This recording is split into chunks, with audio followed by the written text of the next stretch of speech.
Somewhere in Ohio, a roller coaster sits frozen at the top of its first drop.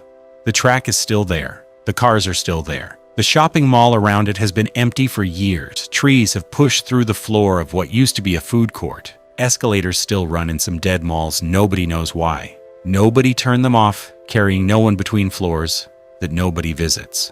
Fountains dry since the early 2000s still stand in center courts where teenagers once sat for hours without buying anything. These buildings were, for about 3 decades, the most culturally central structures in American life. There were more than 1,500 of them at the peak. Today, fewer than 700 large malls remain. The rest are somewhere between dying and already gone. This is the story of how that happened, starting with the man who built the first one and spent the rest of his life apologizing for it. The man who invented the mall hated the mall.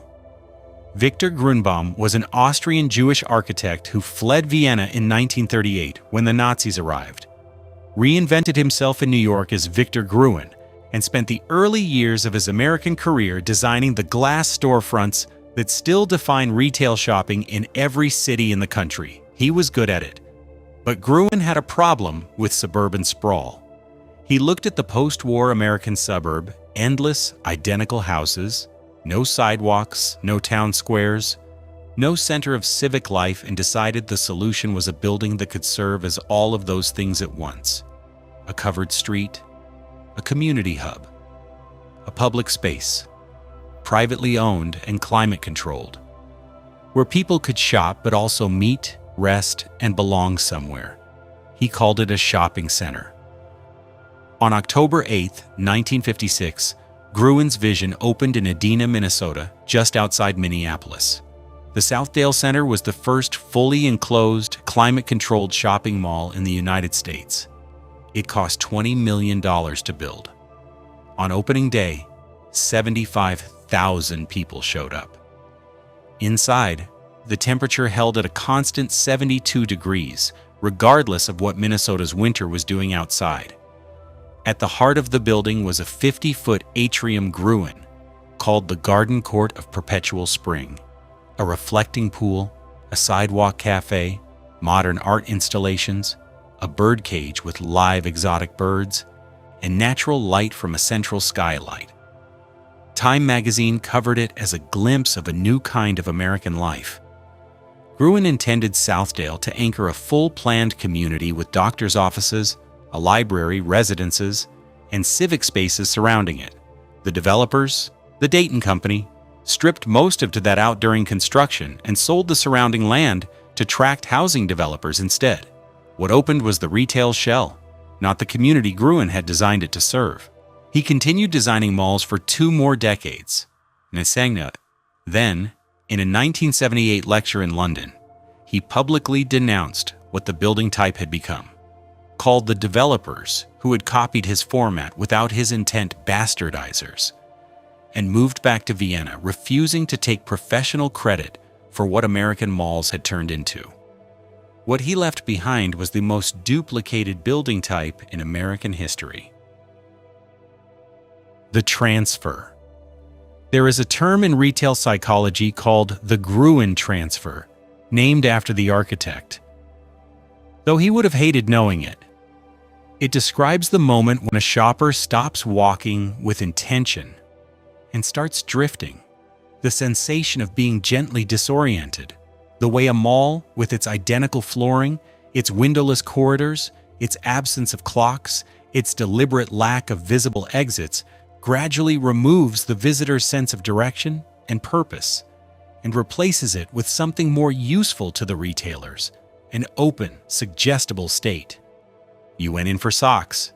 You left with 3 things you didn't plan to buy and a vague feeling that you'd been somewhere pleasant. Developers understood this intuitively even before it had a name. The formula that spread across America through the 1960s, 1970s, and 1980s was simple. 2 or 3 large anchor department stores at opposite ends of a long corridor, with smaller retail tenants filling the space between them. The anchors paid low rent or no rent because their presence drove the foot traffic that kept smaller tenants paying premium rates. The smaller tenants subsidized the whole system. Fountains, food courts, and eventually arcades, movie theaters, and in some cases full amusement parks were added to extend visit duration. The longer you stayed, the more you spent. The formula worked with extraordinary consistency across every American suburb, regardless of geography, demographic, or local culture. By the early 1990s, there were over 1,500 malls operating in the United States. Every major suburb had one. Many had two within reasonable driving distance, competing for the same shopper pool. That is where the problem started. Built too many. The developers who built the 500th mall and the 1,000th mall and the 1,500th mall were working from the same financial model as the developers who built the 10th and 50th and 100th. The model had worked. There was no mechanism inside it to signal when the market was saturated. And so construction continued until the American retail landscape contained roughly twice as many mall square feet per capita as the consumer base could sustain. The first fissure was economic. The recession of the early 1990s tightened discretionary spending. The second was competitive. When the internet became commercially viable in the mid-1990s and Amazon launched in 1995 as a bookseller before methodically expanding into virtually every other retail category, the price comparison that had always required driving between stores was now available on a screen at home. You could read thousands of reviews. You could find the lowest price in seconds. Structural. And it was the most damaging. The anchors left. Sears filed for bankruptcy in 2018 after decades of decline, closing hundreds of stores. JCPenney went bankrupt in 2020. Macy's has closed more than 150 locations since 2016. Sears Holdings closed 46 Sears and Kmart locations in a single announcement in one of its final years. When an anchor closed, the lease structure that governed the mall often gave smaller tenants the legal right to renegotiate or exit their own leases, a clause called a co-tenancy provision. So one anchor closing could trigger an immediate cascade of smaller departures. Vacancy spread fast. Foot traffic dropped. Remaining tenants reported slower sales and used that as grounds to renegotiate further. Malls entered a cycle that, once it began, was almost impossible to reverse. Dead malls tend to produce more dead malls. The numbers. By 2022, the number of malls in the United States had fallen from over 1,500 at peak to approximately 700 large format malls still operating. Between 2016 and 2025, a net 14,610 mall stores closed across the country. In 2025, store closures were up 67% compared to the previous year, with nearly 6,000 closures logged by mid-year alone.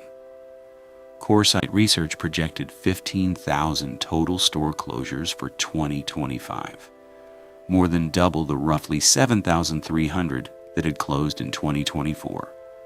Mall foot traffic as of 2024 remained 35% below pre-pandemic norms, and the shoppers who left during the COVID lockdowns and discovered they could buy nearly everything online had largely not returned.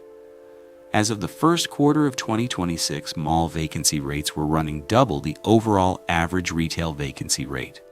2.6 million square feet of mall space was demolished in 2025 alone. The average dead mall sits empty for approximately 3 years and 11 months before any decision is made about it. During that time, the building continues to cost money heating, basic security, insurance, structural maintenance, while generating nothing. The math on this is not complicated. It is simply expensive in a way that produces nothing. Mall owners facing this calculation have generally had 3 options: find new tenants, redevelop entirely, or walk away.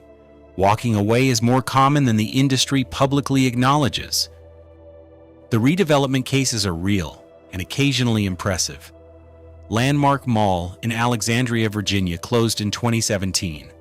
is being transformed into a $2 billion mixed-use community with 4,400 apartments, a hospital, parks, and retail. Hickory Hollow Mall in Tennessee, once the largest mall in the state, became a public health facility. A significant share of former mall sites have become warehouses and distribution centers, which is its own kind of commentary. The buildings that once held things people wanted to buy are now holding things ordered online on their way to being delivered to people's homes. Rolling Acres Mall in Ohio, which operated over 140 stores, sits completely empty. Trees push through the floor of the food court where a Pizza Hut Express used to be. The escalators are stopped now. What remains? Roughly 25% of surviving malls are projected to close within the next 5 years. Some analysts put the long-term survivable number as low as 200 properties by the mid-2030s, a reduction of more than 85% from the 1990s peak. The malls that are thriving are doing so by ceasing to be malls in any traditional sense. Fitness centers, medical offices, residential towers, restaurants, live entertainment venues, and community programming filling the square footage where retail anchors used to be. The Gruin transfer no longer works the way it was designed to, because the building that enabled it is disappearing. Victor Gruin intended the mall to give American suburbs a center.